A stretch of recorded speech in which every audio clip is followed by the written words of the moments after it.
quietness, the stillness, the lack of distraction that we need to do the practice isn't always available. Especially if we're living everyday lives. We live in a city. What can you do? It's really hard to find somewhere that's quiet in the city, isn't it? Somewhere where your attention won't get drawn out. We live everyday lives. Our lives are busy. Our attention's getting drawn all over the place. We've got our problems, our worries, our work, our family. Got to be here, got to be there. So when we sit down to meditate, not only is there external noise, there's also internal noise.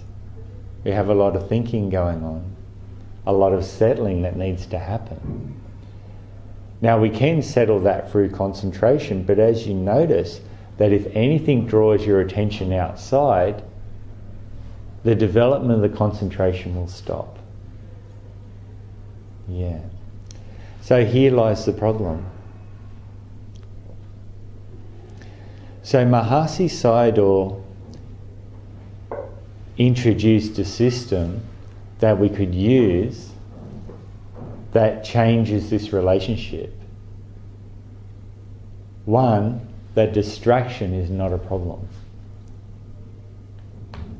Now, to develop mindfulness in our practice, what we need to do is we need to continuously reapply our attention and be mindful of what we are experiencing and how we're relating to it in every moment. So the more continuity you can have in your attention, the deeper the practice will actually develop too. So if you notice you're trying to be mindful or you're trying to watch, say, your breathing or then relaxing into the body, and your attention wanders off, every time your attention gets drawn away, that momentum stops, doesn't it? And then you've got to bring it back, and then you're in a little bit, you've got to start again. It's like it starts to die back, you've got to keep on going. Die back, going like this.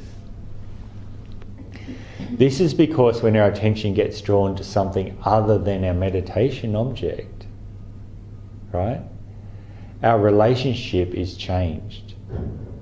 The reason is because we're saying, well, our meditation object is what we're concentrating on, what we're being mindful of, but everything else is a problem that needs to go away. And if that goes away, then I can meditate. Yeah? And when we're doing concentration practices, this is exactly the relationship we have. Exactly the relationship. Because we need to unify our attention to one point. So Mahasi Sayadaw, based on the Satipatthana Sutta, discourse by the Buddha on how to develop mindfulness, tried to address this problem. Apparently his teacher actually came up with the system, but Mahasi Sayadaw was the one that made it very, very popular. This system is very suited for people who live lives like ourselves. The whole system is based on getting up that momentum of attention, training to be able to be aware of what you're experiencing in each moment. In this practice, we actually have a different relationship to distraction. Distraction is not, right, the enemy of our practice. Distraction in this system is the content of our practice. So instead of becoming so concentrated that the hindrances to the meditation get suppressed through concentration, what we do is we actually stay with the movement of the mind itself. The system he developed was by having what's called a primary meditation object and secondary meditation objects. So the primary object is the one that you build your concentration up on, right? So you have your primary object. When your attention gets dragged out, you don't ignore the distraction. You don't ignore that. What you do, that is your secondary meditation object. So it's a meditation object. It's not something to be pushed away. And we would have experienced that then. If sound distracts you during the meditation practice, your mind goes to it even if you don't want to, and then internally you'll start verbalizing. Yeah? The internal conversation starts to go on. Yeah? This is what happens. You start having this internal blah, blah, blah, this blah, blah, blah, that. And from that there might be an emotional charge, or there probably is an emotional charge in that conversation of some sort. And so that emotional charge might bring irritation, right? Or it might bring some sort of judgment. You might start judging. Yeah? And then this to and fro dialogue starts going inside your head where you have a big conversation about it. Now normally this dialogue and this conversation would be the end of your meditation practice. Because what happened is your attention, your mindfulness is just collapsed, caught up in the conversation. The feeling of me and my view becomes really strong, right? And well, I wouldn't do that.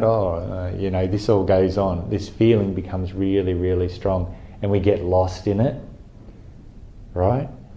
In the Mahasi method, when we're watching our meditation object and we get distracted, say to sound, what we do is we plan our attention straight on it, and then we look at that relationship. We watch the verbalizing. We watch the irritation. We watch the judgment. They are now the object of meditation. This is how mindfulness practice works. In watching them, the continuity of our mindfulness is continued. There is no break between watching the primary object, which is the breathing, and watching the second object, which is the distraction. Can you see? Your job is just to be aware, the attention is moved. This is now my object. The sound. I'm feeling irritated. The irritation is now the object. I've started judging it. The judging is it. I feel really righteous. The feeling of righteousness is the object of meditation. I start having conversations in my head about it. The conversation is now the object of meditation. So the trick is to know what is the dominant experience. When you know that, the continuity increases. Just as if we were starting a fire by rubbing two sticks together. In the other method that we were just doing before, if we get distracted, it's like putting the sticks down. Right? The heat that we generated starts to cool off. And that's where you feel the meditation stops progressing and you start going backwards with concentration practice. With this method here, because there's primary and secondary objects, it means there is absolutely no such thing as distraction. So you continuously keep rubbing the sticks together and the heat keeps generating. The momentum of the practice keeps on going. So there's no such thing as distraction. All there is a lapse in mindfulness. A lapse in mindfulness. And our job again, if that mindfulness disappears, we get caught in the conversation, is a moment that we notice that we're being caught up in it, we plan our attention straight on it and the momentum continues. We don't worry about going back to the breath just yet. When our attention is no longer drawn to whatever that is, then we come back to the primary object. This is the same for sound, thinking, judgments, likes, dislikes, pleasant feeling, unpleasant feeling, emotions. When your eyes are open, it's the same for seeing, for smelling, for tasting. So this practice, working like this, is building up a different type of concentration. The first practice we were doing was building up a fixed concentration. That means your attention gets absorbed into one thing. And the more absorbed it gets into it, and the more relaxed and still it becomes, the more peaceful and blissful you'll feel. With this one, we want distraction. We don't want to be attached to any object. We want distraction, we want change. The type of concentration we're building up is Khanika Samadhi. It's momentary concentration. So by focusing on this, and then this, and then this momentary concentration starts to build. Yeah? It starts to build. As that builds, the concentration builds, you will become more peaceful, more still. The mindfulness becomes very, very strong. But the attention doesn't fix anywhere. The attention doesn't fix anywhere. And the object is not fixed. Does this make sense so far? So what happens with this, when you do this training, it ends up there is no difference between sitting here meditating and changing a nappy. There's no difference between sitting here meditation, arguing with your partner. Absolutely no difference. No difference.